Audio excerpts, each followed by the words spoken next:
एखन अपने सब सुन रहल छी बहेरी से महालक्ष्मी म्यूजिक की शानदार प्रस्तुति।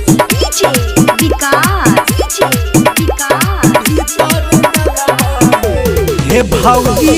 होली में करबा वाला जोड़ी रंगवा भीतर डलबा हे भौजी होली में करबा वाला जोड़ी रंगवा भीतर डलबा रंगवा भीतर डलबा रंगवा भीतर डलबा हे भौजी होली में करबा वाला जोड़ी रंगवा भीतर डलबा हे भौजी होली में करबा वाला जोड़ी रंगवा भीतर डलबा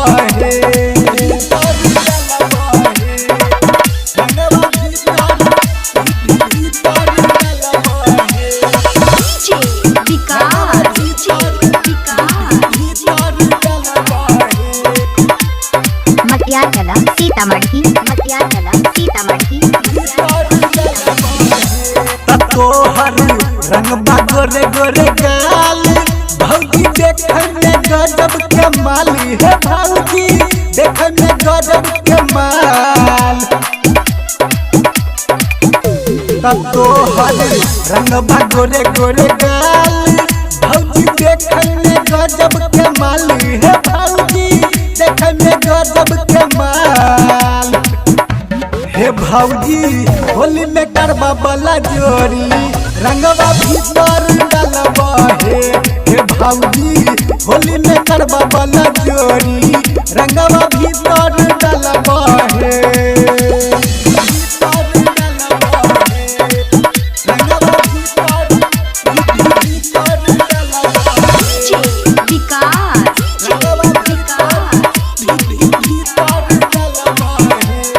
मटियाला सीतामढ़ी कबूरा मनिह नहीं होली में रंग ढरबा तोरा चोली में है भौजी ढरबा तोरा चोली में